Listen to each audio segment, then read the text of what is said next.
Hello, Oscillator Sync here, and today we're back with the Polyend Synth to talk about the newly released 1.3 firmware update. If you've read anything about this update, you'll already be aware that the big headline new feature is the new sample-based synth engine, and that is what we're going to spend most of the video talking about, predictably, checking that out, digging down into all of the details there.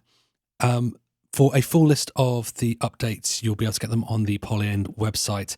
There's a bunch of stuff under the cover, especially related to the way it interacts with MIDI. So there's now a proper implementation for the MIDI input of both channel and polyphonic Aftertouch, and a bunch of other CC mapping stuff and some pad mapping stuff, which if you're working in a more sort of involved environment might be particularly useful to you. I'm not in a position to demo all of those in this video, but they are obviously in the update. There's one other thing actually that I want to talk about first before we get to the new synth engine, because I think it comes across as quite a minor thing. It might get sort of lost amongst the noise, but it's quite a big deal actually in terms of like a new way to perform with the instrument that you couldn't really do previously. So we're going to talk about this new layering functionality first, and then we'll get on to the new synth engine. There'll be chapter markers if you want to skip ahead to that, but please pay attention to this new feature. I think it's pretty cool. So the Polyend Synth is 3-part multi-timbre. You can have 3 different, completely different sound engines all running at once, and you can play them individually, which is fantastic. Essentially what we're talking about in most cases with the layouts that we have on synth is kind of like a keyboard split type idea, which is great in some situations, and with all of the sort of arpeggiator stuff and the sequencing stuff per sort of synth, that's all great. However, sometimes with multi-timbral instruments, you do just want to layer them. And if you want to play, say, 2 sounds at once, at the moment you have to sacrifice 2 fingers. And if you want to play 3 at once, you're going to have to sacrifice 3 fingers. And I'm not a very good keyboardist the most of the time, and trying to introduce 3 fingers is going to confuse me too much. So one of the things that was on my wish list when synth first came out was a way to layer the sounds. It seemed like a bit of an oversight to me. And the good news is this is now achievable. So this basically is achieved by some new grid modes. So we can come into the main menu and go into grid. And then in our layouts here, which is currently set to 3x3, if we come down towards the bottom, you'll find that we have some which are, as well as the individual synths, a 2+1 and a 3-in-1 at the bottom, and both of those will layer up the different engines. So I had a bass sound, a pad sound that sort of swooped in, and then like a granular kind of twinkly thing that sits over the top that fades in later. And now what you have is all of those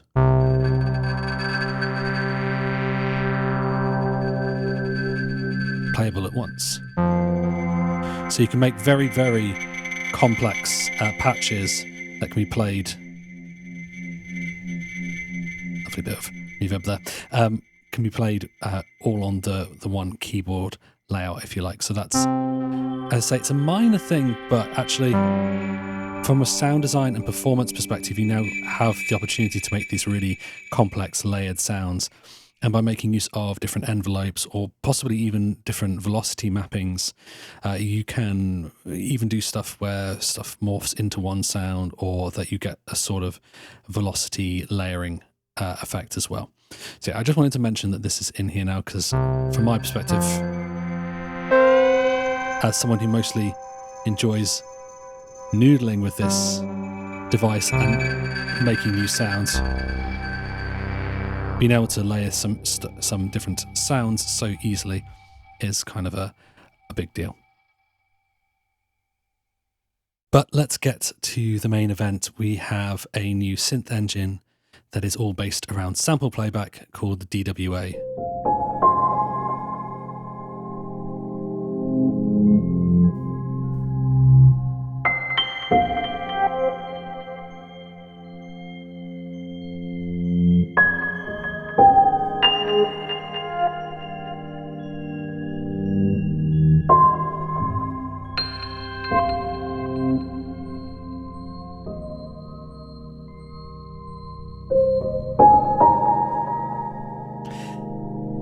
and it's lovely.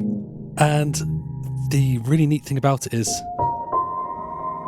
the way I'm using it at the moment is only one potential way you can approach it. It's really, really flexible. So we're going to talk about its architecture, take a look at its various different parameters, and consider a couple of ways that we can use it, some sort of specialized things we can do with it, and just enjoy some sounds as well.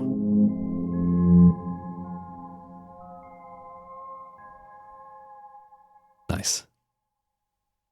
I want to start just by setting sort of the expectations for this engine, because this is not some advanced multi-sampler type engine where you have different samples spread out along each different pad or each different note, if you like. Although you do have two samples, so it's multi-sample in that way, I guess.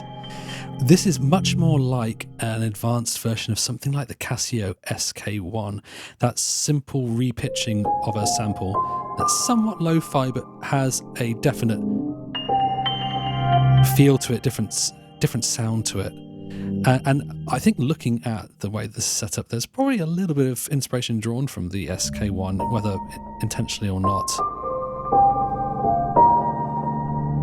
So in essence, what we have here is an engine which contains two samples which are loaded independently and can be treated independently as well. Each of those samples has a bunch of different controls, and we'll look at them in depth in a minute.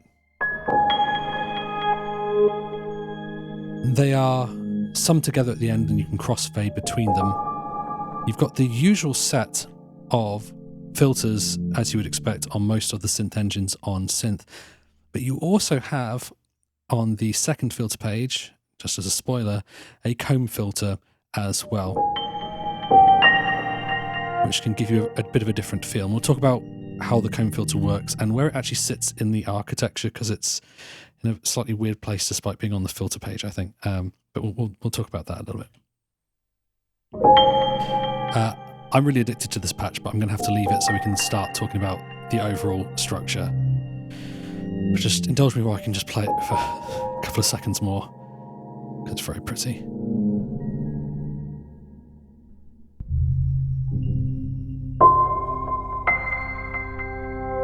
Okay, I've got my fix. Let's break down how this engine works. I've loaded up an initialized patch for this new DWA Synth engine. This is an engine which has 3 pages actually that you can scroll through this, so there's quite a lot going on under the cover. What you've got in this engine architecturally is 2 samples which are playing at the same time, and they've each got the same controls for them, essentially. So that's what the first 2 pages in the engine pages are doing. And then the third page, you've got some global controls. So things like portamento, like gain for each of the samples. There's some stuff to do with crossfading, which is to do with looping of samples, which we'll get to. There's also pan spread, which allows you to spread the 2 samples left and right. And we'll dig into all of those in a little bit. We've also got a mix control, which mixes between the 2 samples. So all the way to the right, you're hearing just sample 2, and all the way to the left, just sample 1. And I'm going to sit it across on just sample 1, just to make it easier for us to explain what's going on the engine page before we start blending samples and stuff. So I'm going to, first of all, on this control on the first page, I'm going to choose a different sample. The samples can just be loaded by dropping them onto the SD card. You can't sample into the device, it hasn't got an input anyway, so it wouldn't make sense to do that. I'm looking for like this little pluck lyre thing.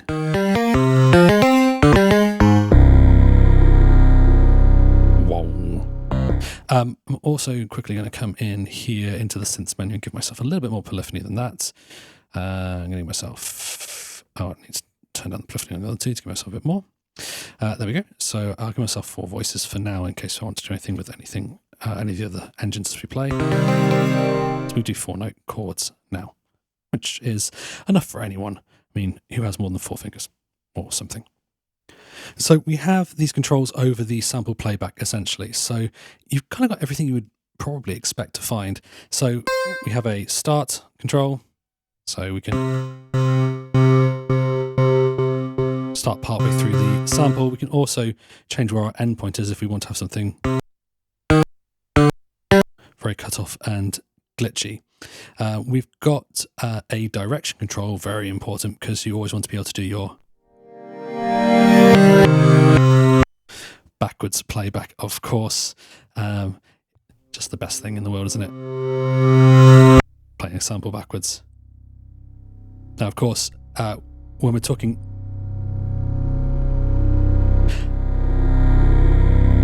about the sample playback here, this is changing the pitch simply by changing the playback speed, essentially, the sample rate, I guess, probably. So if you do things backwards, then expect your fade in to be much, much longer. We have a tuner, which is our semitone tuning, so it's not a fine tune, but we do have the fine tune beneath it. So we can, for example, load in the same two samples and tune them off a little bit and maybe pan spread them to make them sound cool. Let's do that, in fact. So I'll load the same sample here, which is the pluck lyre. I'll tune this one down 10 cents. I'll tune this one up 10 cents, and we can come into the engine page here, get the mix turned up a bit, and then have a bit of pan spread. Yeah.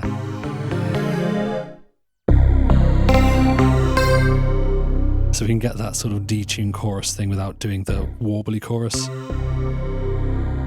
Anyway, we'll just go back to listen to the one engine so we can continue to look at the other controls here. Let's get it back in tune as well while we're at it. So the other thing that we've got here that we need to address first before we can talk about these other two controls is that we have a play mode which can be one shot, in which case when it gets to the end of the sample, that is it. We have a loop mode. The loop mode is going to play until it gets to the end of the loop point, and then we're also going to start looping. And we have control over the loop width and the loop start.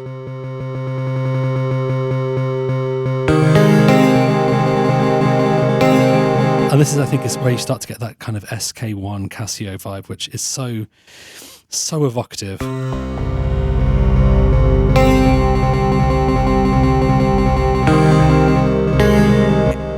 So in this mode, the looping is going to be entirely tied to the playback speed, right?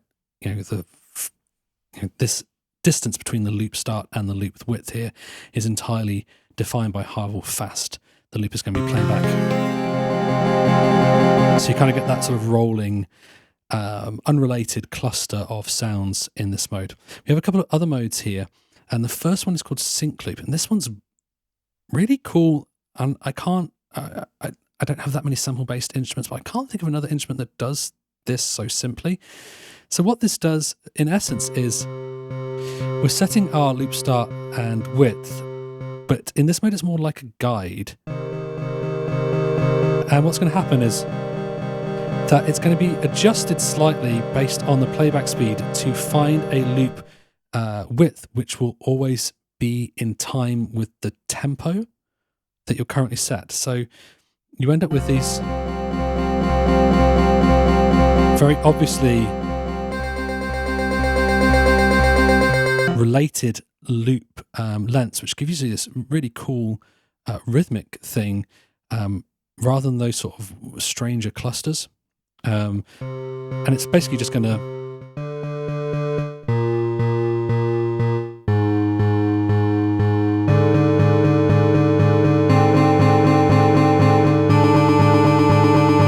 find a loop width that makes sense rhythmically.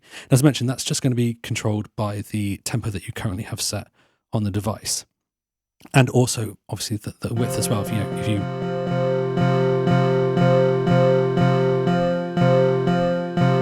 change the width, you're going to end up just locking in the place where it makes sense for those playback sides is to give you those rhythmic things. There's loads of interesting rhythmic stuff you can do with modulating the loop width.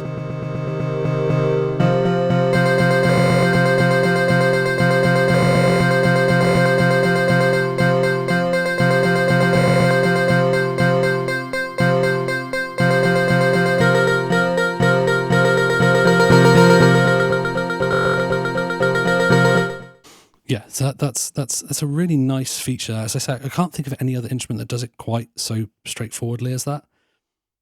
So that's really nice. And we also have a ping pong looping mode where rather than going forwards every time, it's going to go backwards between the 2 points, which, depending on your sample and your width, might sound smoother, might sound a bit like an LFO happening, and in some cases it might sound bad as well. Like it doesn't sound good in some of the modes. In the loop mode, the basic loop mode, you also have the influence on the third page of this crossfade control. You can probably hear the timing change a little bit, and the loop points get softer. So what's happening here is that when it gets to the loop point, it's going to crossfade into the new loop by playing the end backwards a bit. So you get this sort of smoother sound. Very hard at the bottom. But it is also going to affect the timing of the loop a little bit as well, so it elongates it. This only works in the main loop mode. I don't think it works in the sync loop mode at all.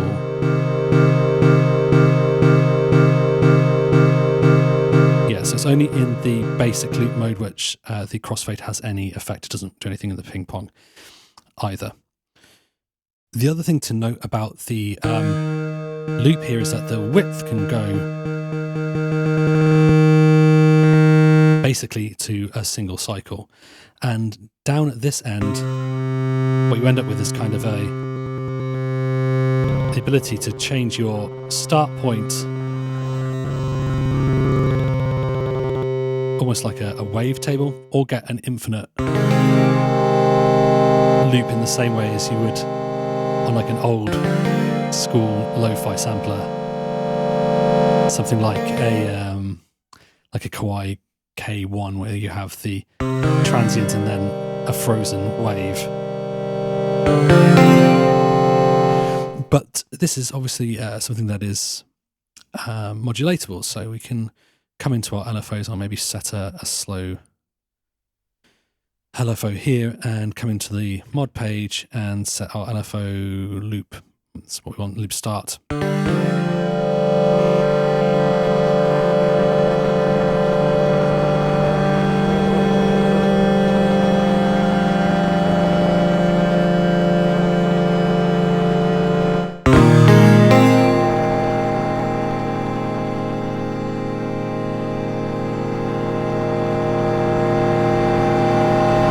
By modulating that loop start point, we can put movement back into our sound.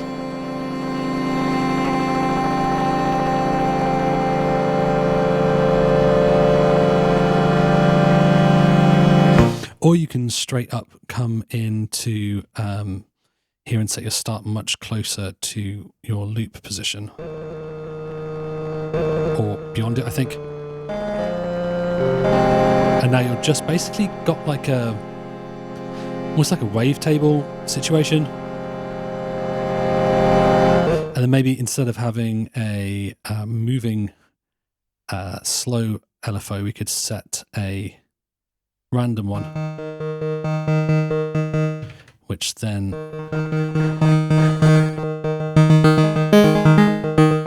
gives us a different sound as it moves that start point around. We could stick a arpeggiator on that and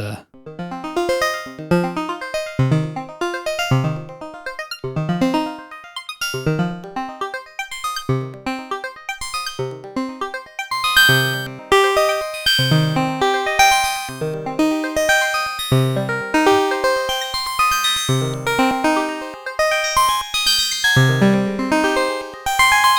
by moving that start around randomly, we get that kind of completely different sort of timbral change throughout the entirety of the sound.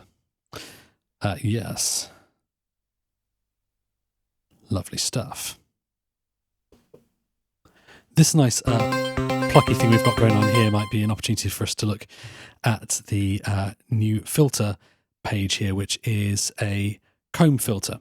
So comb filter, very, very short delay, essentially, which then sort of imparts a tone by virtue of it being an audio rate delay, essentially.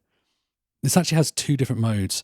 By default, it's set to do pitch tracking, where the delay time is going to be related to the pitch that's been played. So if we bring up the feedback here,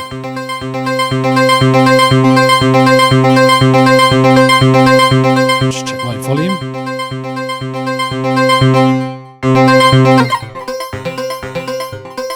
And especially if we offset it from the middle, we can hear that kind of flangey metallic resonance.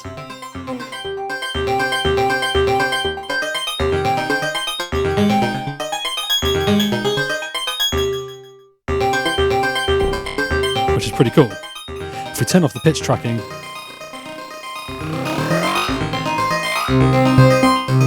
it's kind of sat in a fixed position rather than following the pitch that's playing.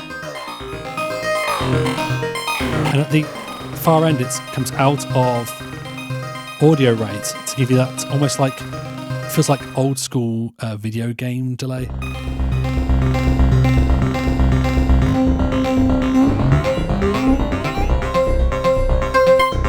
So where this is placed within the engine is interesting because it's on page 2 of filter, so you kind of think it's after the filter, but it's not. And actually, if we want to take some of that top end out of that weird resonance, we can do it by bringing the filter down a bit.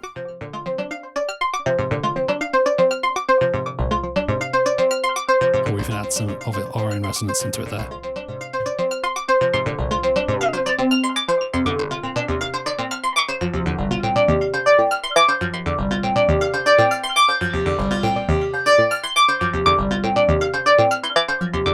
And we can really get to some not so obviously sample-based sounds.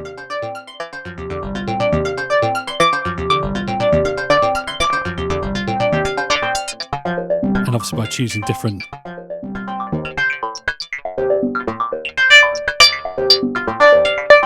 samples, we can get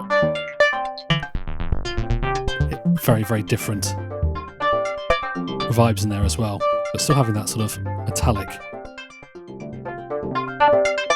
overtone.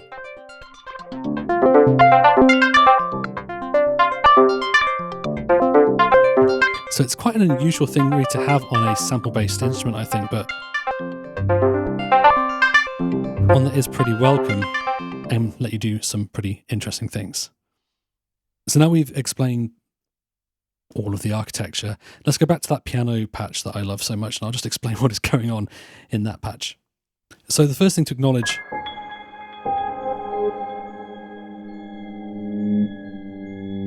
with this patch is that there's a lot of reverb on it, so I'm just going to turn it off for a second, as much as I love it, and delay as well. Loads of reverb and delay, almost all reverb and delay.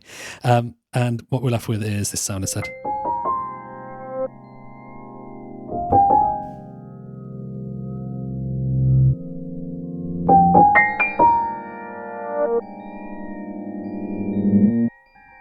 Which is still nice, but we'll put the reverb and delay back on in a second.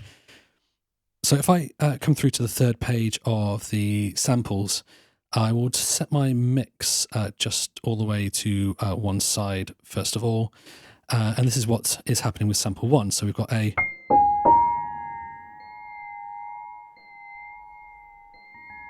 piano sample here, which has a loop set on it that's quite wide actually. So you don't hear it come back around for a little while. It's in the basic loop mode, so it won't sort of tempo sync or anything. Well, that might be a nice thing to explore as well. On the filter, I'm taking off a bit of the bottom end, and I have got for, so feedback 1 is just for sample 1. I have got a fair bit of the comb filter on there as well, just to add some additional stuff on with it. So without.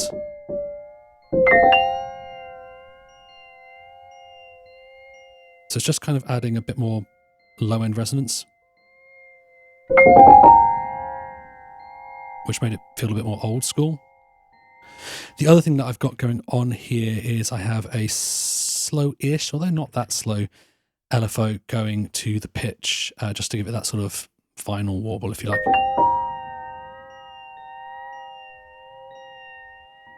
Which is quite pretty. On the second sample, so if we send the mix all the way this way, on the second sample I've got another piano sample, but it's a lower pitched one, which is reversed.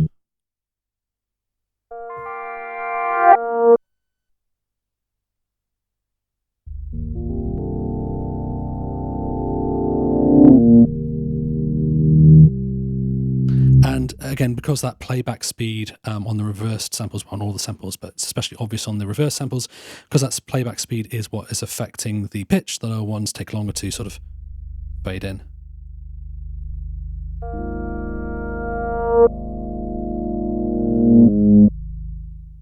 And then when we mix them together, so it's about here, I think it was, we get the high sound come in first, and then that lower sound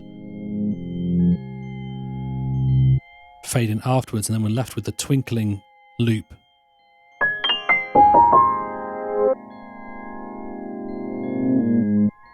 Afterwards. And again, because you have that different playback speed, they fade in at different times, so you get that kind of offset, not rhythmic, but sort of semi-random feel to it. Let's put the delay and reverb back on so that we can feel all sparkly and lovely.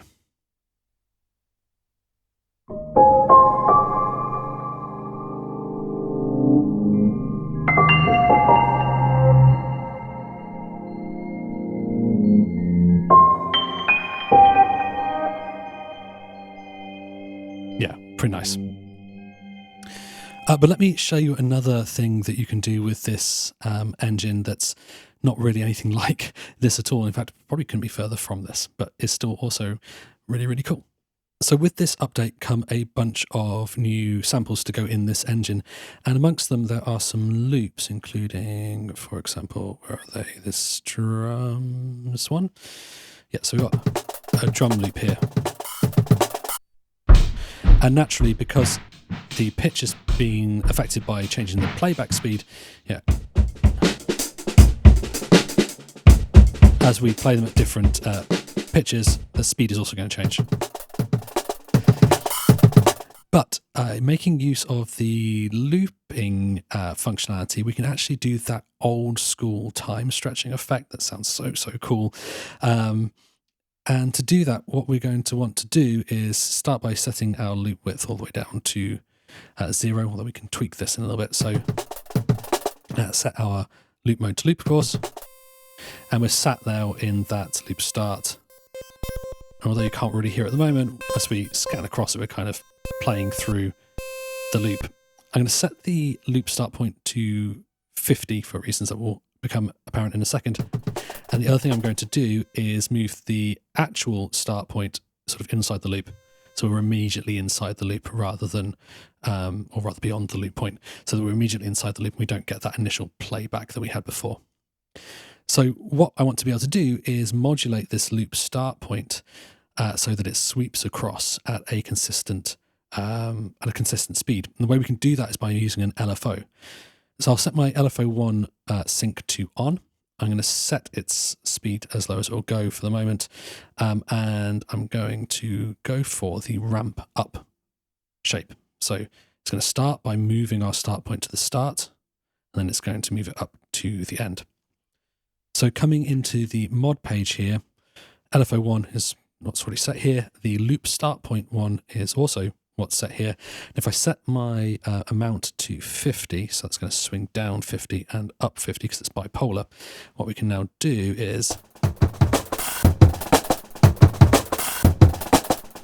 essentially play our loop using our LFO. But because the LFO is not affected by the pitch, we can do that sort of repitching old school style. And the playback speed is going to be basically decided by the LFO speed, which is going to be a function of the tempo. So we can change the tempo.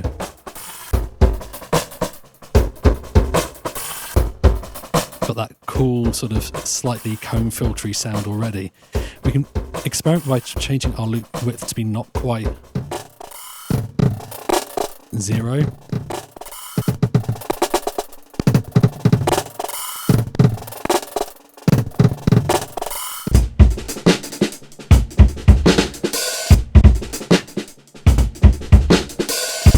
Now, because we're in standard looping mode, we're now going to have different rhythms depending on how fast we're going around that loop.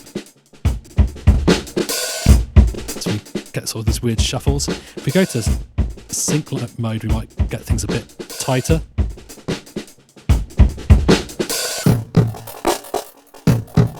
But there'll also be a timbre change because it will change the loop width as well.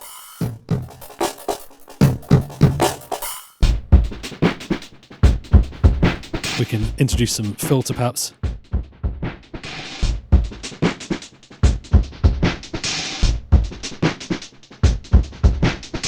Maybe some comb filter as well.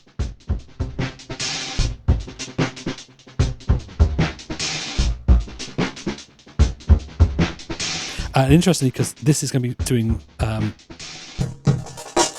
pitch tracking,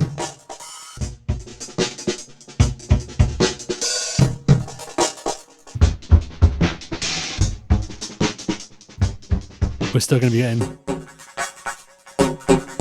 kind of a pitch thing, but it's coming from the comb filter instead.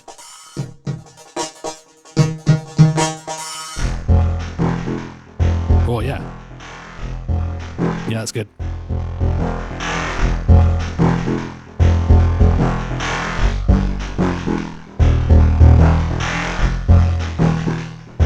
Maybe a tempo synced LFO over the frequency of that might be fun.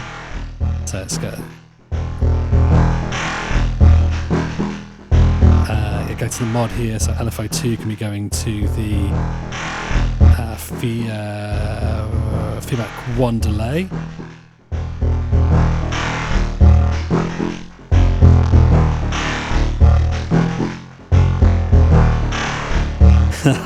Yeah.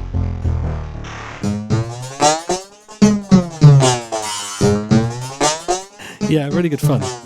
The comb filter stuff tends to work better if there's transients to really excite it.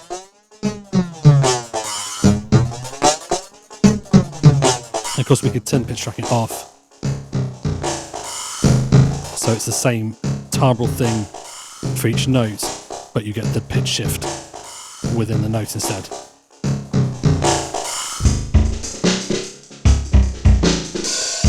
Yeah, really cool. I guess we could add a little bit of delay to it as well, tempo synced.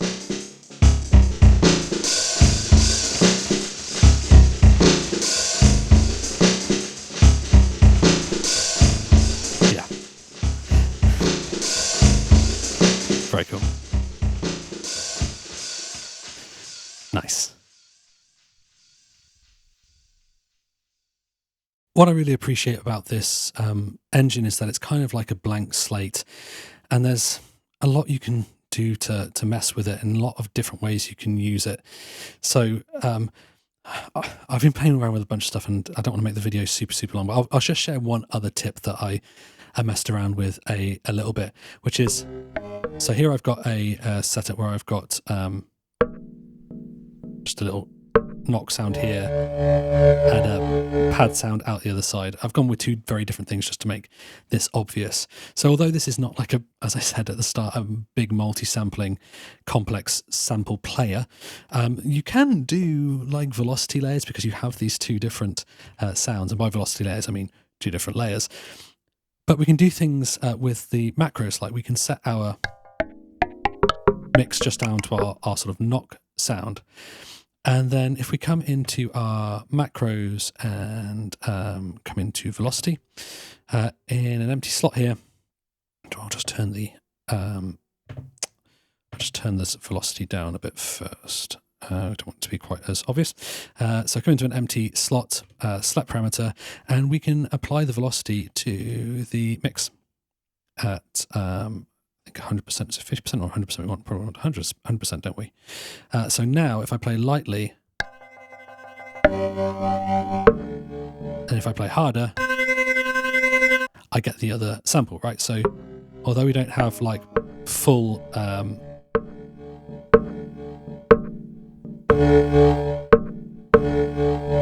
sort of velocity layers in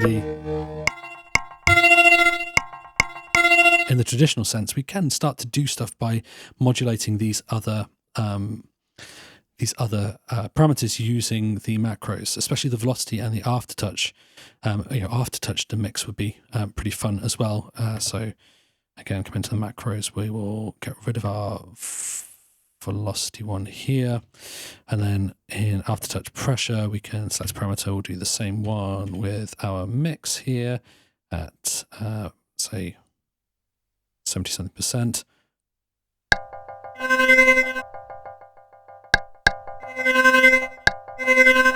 And we can fade in the other sample by using pressure or aftertouch. So yeah, loads of different ways that we can approach these sort of quite basic setups, but you're kind of free to do lots of different things with them, which is something I really, really appreciate. Anyway, I hope that was useful and interesting. Yes, we're back with this patch because I love it so much. If you did enjoy the video, as always, a like and subscribe is wonderfully appreciated.